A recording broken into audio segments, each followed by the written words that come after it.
Lord. మన ప్రభును ప్రియ రక్షకుడైన యేసుక్రీస్తు నామమున మీకు అందరికీ వందనాలు, శుభాలు.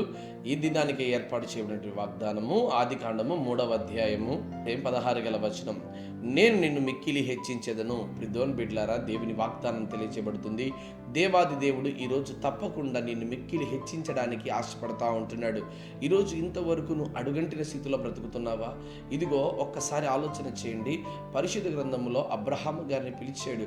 అబ్రహామా, నేను చూపించుతున్నటువంటి దేశమునకు వెళ్ళు, నీ బంధువులు నీ ఆత్మీయులు అందరిని వదిలిపెట్టి నేను చూపించే దేశమునకు వెళ్ళుము అని చెప్పగానే అబ్రాము ఇదిగో దేవుడు చూపించినట్టుగా తల వంచి విధేయత చూపి తను బయలుదేరాడు. ప్రిదోన్ బిడ్లారా, నిన్ను దీవించిన వారిని నేను దీవిస్తాను, నిన్ను శపించిన వారిని నేను శపిస్తాను అని అన్నాడు. ఎందుకు తెలుసా? అబ్రహాము గారి జీవితంలో గొప్ప కార్యాలు జరగబోతున్నాయి. కొన్ని సందర్భాల్లో మనం కింద పడిపోతూ ఉంటాం, కొన్ని సందర్భాల్లో మనం ఓడిపోతూ ఉంటాం.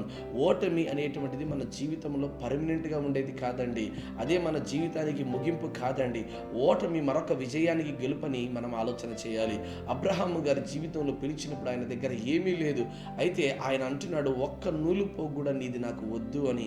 అయినప్పటికీ దేవుడు మాత్రమే అబ్రహాము గారిని ఆశీర్వదించాడు. ఎంతగా ఆశీర్వదించాడంటే ఆయన వ్యాపారము, ఆయన కుటుంబము విస్తారంగా దీవించబడింది. ఆయన కుటుంబము దీవించబడింది. ప్రిదోన్ బిడ్లారా, ఈరోజు మన జీవితంలో కూడా దేవుడు ఇచ్చినటువంటి ప్రతి మాటకు మనం విధేయత కలిగినటువంటి వారిగా ఉండి దేవుని మీద ఆధారపడి ముందుకు సాగలిగితే దేవుడు గొప్పగా మనల్ని హెచ్చిస్తాడు. ప్రిదోన్ బిడ్లారా, ప్రభు వాక్యం అంటుంది, తగిన సమయంలో ఆయన నిన్ను హెచ్చించును అని.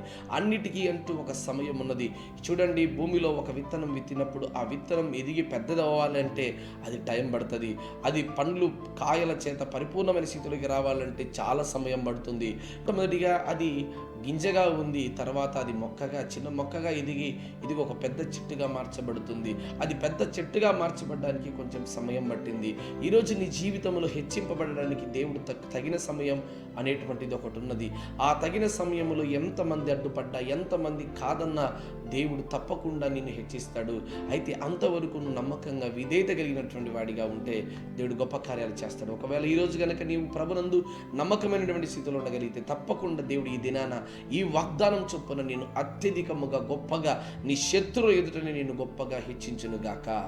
ఆమేన్.